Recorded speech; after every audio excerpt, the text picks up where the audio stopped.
चलिए रुक करेंगे इसी बीच आ रही एक और बड़ी और अहम जानकारी की ओर। बड़ी खबरों से आपको रूबरू करा देते हैं। बड़ी खबर, हरियाणा का जवान अरुणाचल प्रदेश में शहीद हुआ है। देश सेवा करते हुए नारनौल के पवन सिंधु शहीद हुए।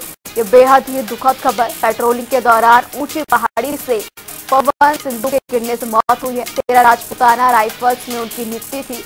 ये बड़ी खबर, अहम जानकारी, बेहद ही दुखद खबर। सीमा के पास ये बड़ा हादसा हुआ है। सिर पर गंभीर चोट लगने से मौके पर ही उनकी मौत हो गई।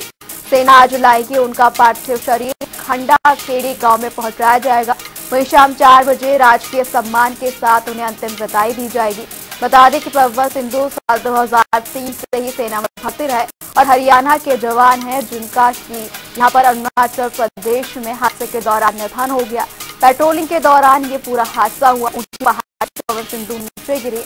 ये बेहद ही दुखद घटना, जहां पर की सीमा के पास ये बड़ा रूप से ये क्षेत्र में ये पूरा हादसा हुआ। सिर पर उनकी गंभीर चोट आई है और मौके पर इस कारण उनकी जान चली गई। आज सेना उनका पार्थिव शरीर उनके गांव पहुंच जाएगी और वही शाम 4 बजे राजकीय सम्मान के साथ उन्हें अंतिम विदाई दी जाएगी। पवन सिंधु 2003 में ही भारतीय सेना में भर्ती थे और अपनी यहाँ पर सेवाएं दे रहे थे। हरियाणा के जवान अरुणाचल प्रदेश में भर्ती थे।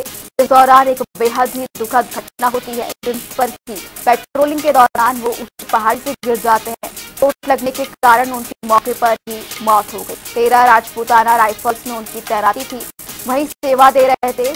सीमा के पास ये दर्दनाक और बेहद ही दुखद घटना हुई।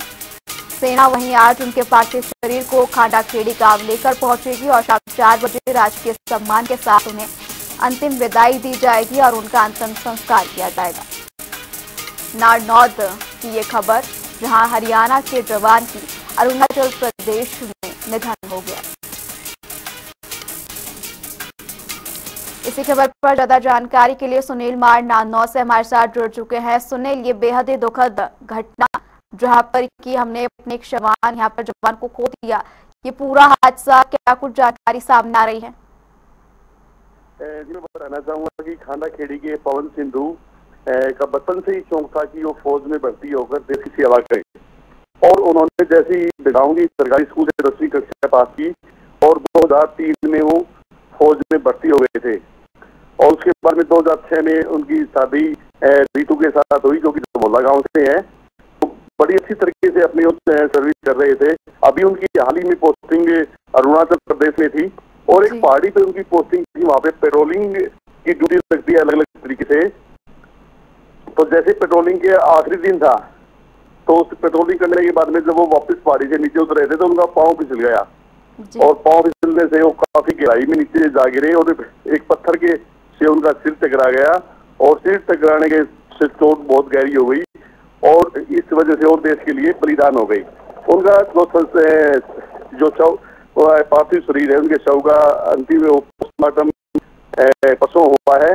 तो कल कोई फ्लाइट होने की वजह से उनका जो पार्थिव शरीर था वो पैतृक गांव नहीं आ पाया। तो आज करीब 2 बजे दिल्ली एयरपोर्ट पर उनका पार्थिव शरीर पहुंचेगा और वहां से उनकी जो फौज की आर्मेड कोर की जो गाड़ी है वही उनके पार्थिव शरीर को पूरे राष्ट्रीय मान सम्मान के साथ लेकर उनके गांव पैतृक गांव खांडा खेड़ी में पहुंचेगी और इनके निधन से पूरे गांव में सन्नाटा पसरा हुआ है। प्रदेश के पूर्व वित्त मंत्री कैप्टन अभिनंदन ने भी उनके निधन पर गहरा शोक प्रकट किया है, परिवार के प्रति संवेदनाएं व्यक्त की है, कहा है कि घड़ी में परिवार के साथ है। सुनील, तमाम जानकारी के लिए आपका बहुत बहुत शुक्रिया। ये बेहद ही दुखद घटना जहां पर अरुणाचल प्रदेश में नारनौल के जवान ने अपनी जान गंवा दी। सिर पर गंभीर चोट लगने के कारण मौके पर ही उनकी मौत हो गई।